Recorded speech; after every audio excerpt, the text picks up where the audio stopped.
તો ગાઈસ હમણાં અમે લગ્નમાં આવેલા અને ગાઈસ અહીંયા બી આટલું ખતરનાક નુકસાન થયેલું છે ને કે હું કે મંડપ તૂટી પડ્યા છે અને ગાઈસ એવામાં જ હાથકને એવું કરી હવે શું કરે અચાનક જ વાવાઝોડુંનો પવન આવી ગયો ને તે મેન તો ગાઈસ રસોડાનું બધું છે એનું નુકસાન થયેલું છે મેન તો એ જ છે ને બીજા મંડપને એવા પડ્યા છે બાકી આ ડીજે મોકલો પણ ડીજે તો પંગાવી દીધું હોય એ પહોંચી ગયેલું છે ને રે ડીજે બી પલ્લી ગયેલું છે ગાઈસ ભારે નુકસાન જો ગુજરાતના આગળ કોઈનું નહીં ચાલે વાત કહીએ તો સાચી વાત છે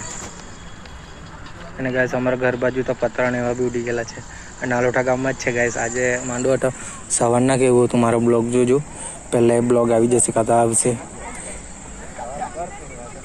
રસોડાનો મંડપ છે પેલી બાજુ આગળ છે कर माया को अहकार मत कर काया को अभिमान काया काज से काजी मत कर माया को अहकार। અને ગાઈસ આ મંડપની હાલત જો તમે એ તો સારું કે ગાઈસ કોઈને કંઈ વાગ્યું નથી બાકી બહુ ખરાબ